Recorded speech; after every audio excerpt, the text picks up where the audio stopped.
price. I mean, how complicated could it be? What do we know about the price? It's a price tag in a shop which tells us, can we buy this thing, or we can't, or we shouldn't, or maybe it's a very good offer. That's one perspective on looking at the things. But what if I told you that price is a powerful tool and it's being used often the way that you wouldn't expect it to be used? And yes, my name is Alex, you are watching Know the Game, and today we have really unusual video. Today, in one video, we will unite and lecture 8 and lecture 9 of IGCSE program by Cambridge. We will cover and price determination and price changes.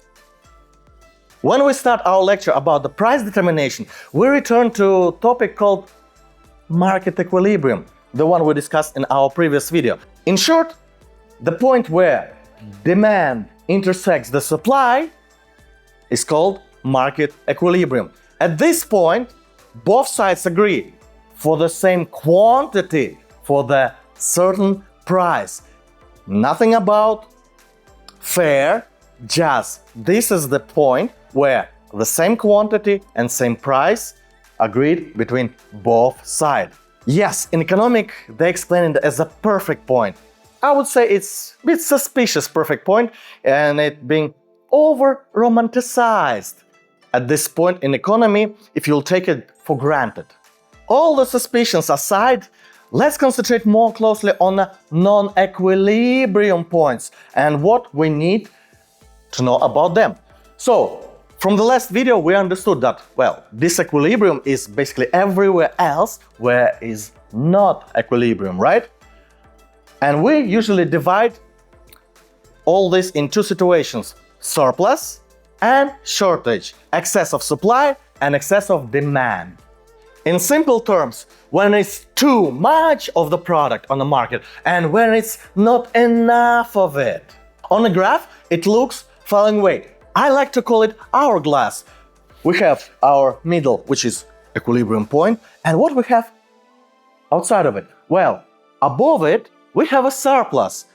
Basically, when supply is greater than demand, and extra sand needs somehow to go down. But hourly glass wouldn't work this nicely because of a next feature, because below of this point is a shortage, but demand pushes it up, and the price is forced to go up toward the narrow place, the equilibrium. Otherwise, things are not that well. So, in certain way, I call the equilibrium some sort of a black hole of economics, which tries to push everything to itself for rational reasons. But yes, obviously economics says it a bit differently. Yeah, the whole logic seems to be pulled towards the center, towards the equilibrium, just like sand always flows to the middle of an hourglass. But in this case, we would be actually having some doubts about the shortage, yeah? So my black hole sounds much more straight to the point. Now pay close attention. These are not the lines. These are two curves. It's just simplification right now in economics, and finally, at least in a new version of the book, it's straight away explained, because it was a big issue for the students before when we do a GCSE and then move on to the A level, and they just like, that's not a curve we know, because it wasn't ever a line. It was called a curve. But the main thing, don't misunderstand my words on aligning, yeah? Pay attention. These two curves, demand and supply, are not just nice lines.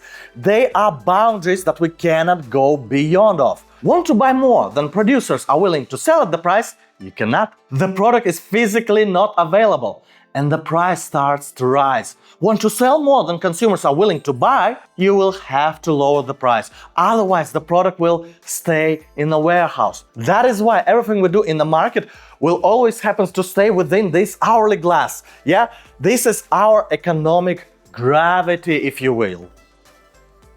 Shortage. This is where the wordplay starts. You see, in IGCSE program, everything is very simple. Price below the equilibrium, well, people buy faster than suppliers can actually supply. We got shortage. This is correct, but is simplification. On one side, it's straightforward. You see how demand curve work, yeah? At this point, for this price, they are ready to buy much more. But on the supply side, supplier ready to offer much less. And this is where it starts. You see, the equilibrium is really nice, perfect spot, right? But it left out a lot of people because this is a compromise on a quantity for the given price, but not, well, nothing fair. Let's put it this way. Let us remember a previous video, non-price factor of demand. One of those was fashion, taste, and trends. And imagine a product becomes popular. Before, people didn't care about it, but let's do a cynical thing, and hypothetically, this product, out of sudden, people found out that it's very healthy for you, it's very good for you. Now, supply stays the same, right? Right. But there is more demand for it. So, in our hypothetical scenario, if the price will be not increased, people will quickly buy out everything. And from this point of view of economic theory, it turns out that we are to blame ourselves if we run out of the product too soon. We didn't raise the price, so we got a shortage. This sounds harsh and unpleasant, but economics is not about the romance. Here, price is rationing mechanism and a signal. If resource becomes scarce, the price must rise, whether you will like it or not. This is the only way to reduce demand so that the product is available at least for someone. Cynical? Yes. But this is exactly how the market focuses us to save scarce resources. But wait. But if resource is not so scarce, if it's really easy to increase the supply, isn't that the solution? Well, you see, business here is to make money, period. It's not about being fair, it's how economics work. And you constantly can see that something becoming very popular, price increase, but supply stays. In regards of company strategy, nothing else. Surplus. Here, Cambridge IGCSE program, again, have a very simple answer. Price above the equilibrium, okay, consumer buy less, the product accumulates in the warehouses. The obvious solution for the business, well, they have to lower down the price to bring demand back. But here it's not more about cynicism of the economics, but more a lesson for businesses. You must realistically estimate the demand when setting up your prices, because otherwise you might end up like Samsung in 2022. The company produced too many smartphones, about 50 million devices were left in the warehouses. That's almost 18% of all planned shipments for the year. Wow. Even for such a giant company, it was a serious hit. They had urgently to cut production and orders of companies. Now imagine what happens with smaller businesses, huh? If it makes a mistake like that with price and demand, the scale may be smaller, but the consequences might be more critical. Next, in IGCSE program, we'll learn with you about demand and supply table. At a basic level, they are read very simply. Here's an example, and straightforward. We have supply 40, demand 40. That's our equilibrium. That's it.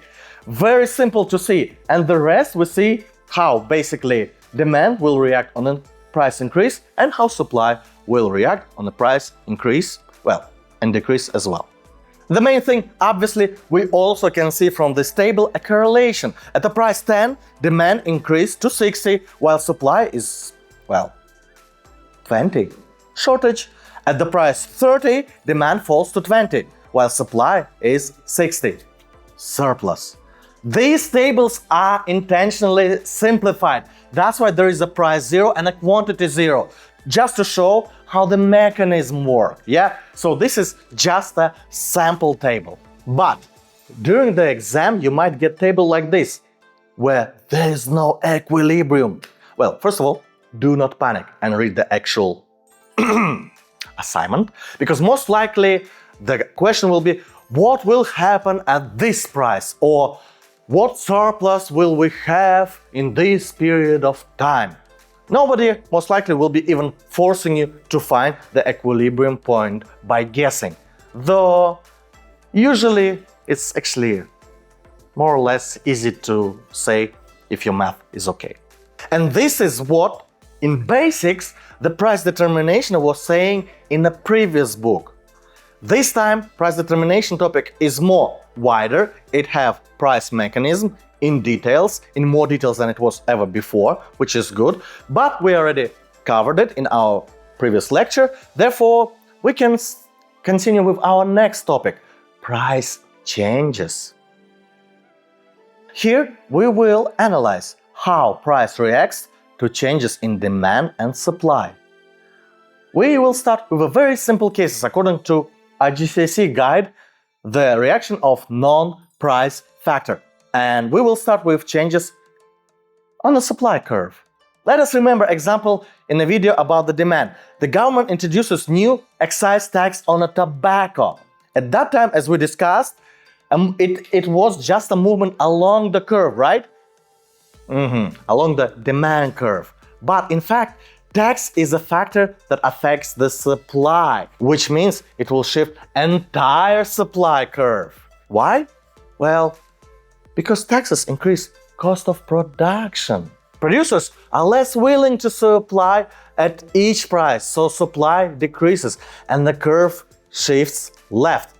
And it's quite reasonable, because if price increases, demand falls. And from the business perspective, no one wants to end up with a massive stock like Samsung in 2022. Therefore, yes, supply decreases, the supply curve shifts to the left, the production falls, and the new equilibrium point, well, is at a higher price level and lower quantity. On the graph, it looks like this. On the supply curve shifts from P1 to P2, and the equilibrium quantity shifts from Q1 to Q2. The demand curve remains unchanged. But next example will show you how awesome this tool truly is, and that this is exactly a tool. Look, again, non-price factor of the supply. And we have another favorable factor is weather, good weather.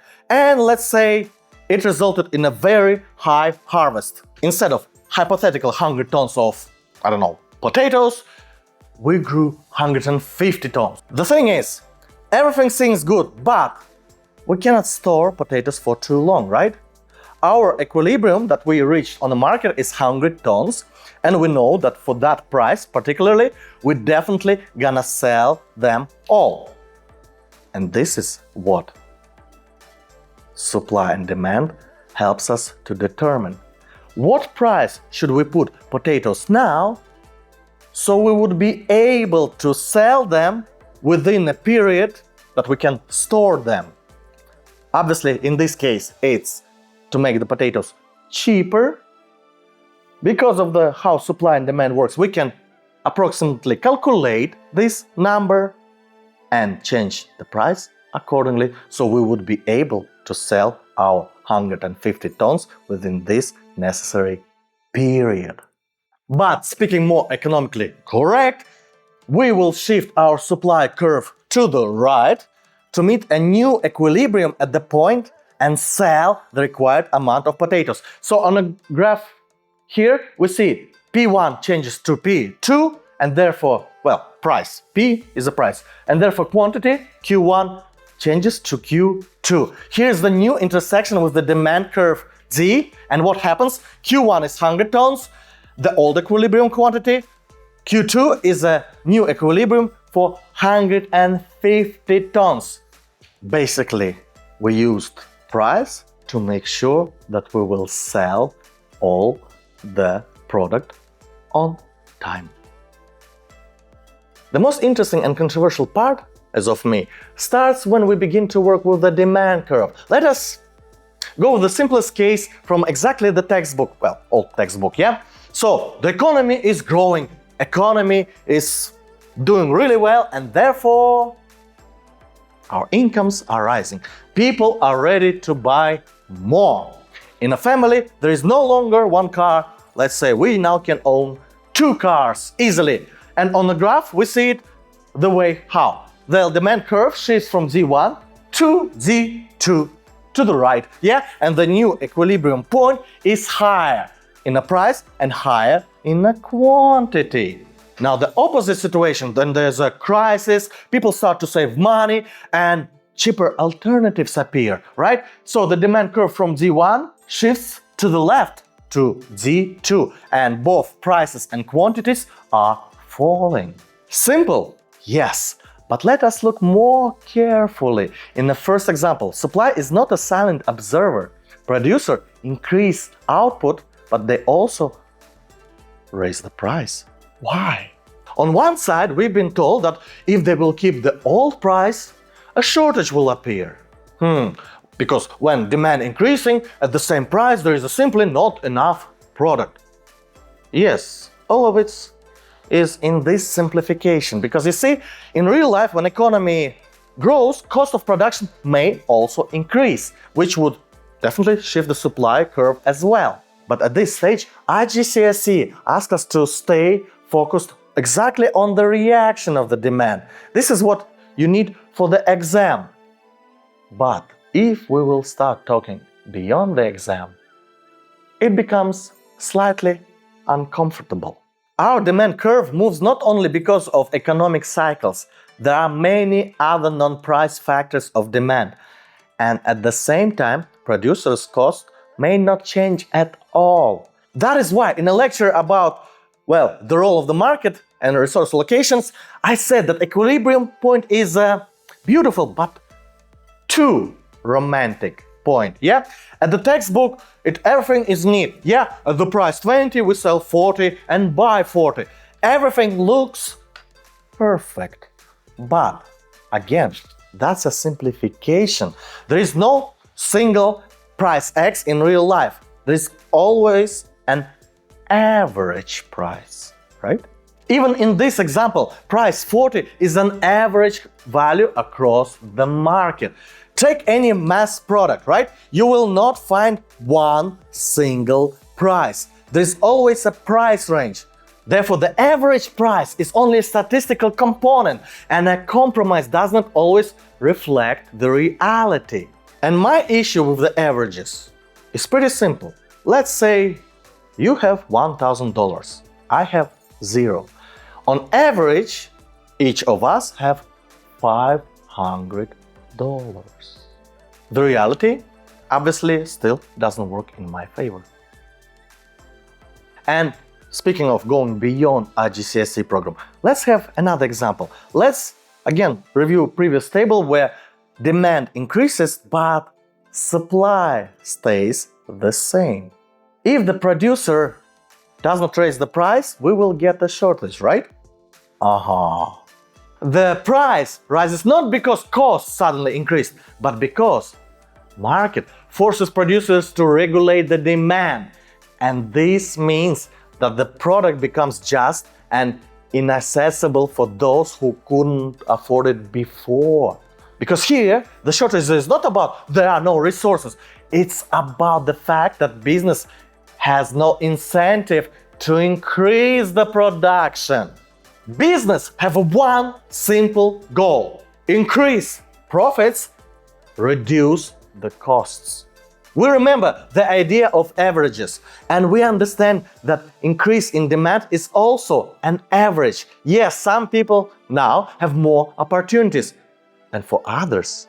And this is exactly how we arrive at the most unpleasant picture. You see, the real market, not clean model like we have it drawn in a textbook.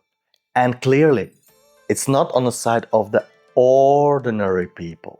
We have loans, which allows people to spend money they do not actually have. We have marketing, which influences our wants more than our real needs. And it also plays with our psychology of consumer decision making. We have wealth concentration, which distorts income statistics. And we discussed it in our previous videos. And yes, this is exactly when we say the rich get richer and the poor get poorer. I will jump ahead just a little bit here. And here's a table of the Forbes top 10 people. Look how much they had before. Do you know how much they have these days? 9 years passed by. How dramatically their income increased. Meanwhile, already 10 years ago, colleges from United States universities were making these sketches. Our fathers worked blue-collar jobs that afforded them fucking houses. Our mothers worked part-time jobs that put them through college. Can you imagine putting yourself through 4 years of college by working at McDonald's? I don't even think McDonald's would hire me. Let me remind you again about interesting statistics, which is now constantly changing. You won't be able even to get it from AI, the same answer exactly, and for all it will be different. Just in comments, write down how much your AI told you at this exact stage. So the statistic I remember, and which I unfortunately, maybe because of my skepticism, trust more, 10% of the population of the world hold about 83% of all world's wealth. The world's wealth, not just one country, the world. Well, how about that video? I mean, they might be wrong, but not so far away from the truth. And maybe I'm not in 1% of the world's wealthiest population, but definitely somewhere within 5%. And that scares me, because what's going on with other 90% of people in this world who are outside of these 10%? There's too many of them. But how it's related to price determination and price changes, you might ask? Very simply. Because in plain economic theory, it makes sense. But when we get additional factor like entrepreneurship factor, we're realizing that certain things are being overplayed. Just like the video I was making for marketing in my Russian channel, we were outlining how much truly items cost and how much really they being sold for. Yeah? And I was working here in sourcing before I started my business in business consulting, yeah? And I know that the shoes that you're buying for $50 or maybe even $100 might cost $2 to $5 here if you're buying the whole container.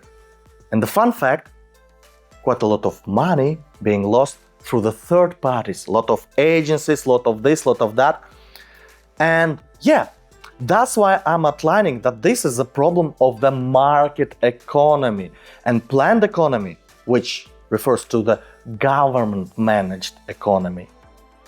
Starting making more sense. And more further we will go to our videos, more seriously you will notice that.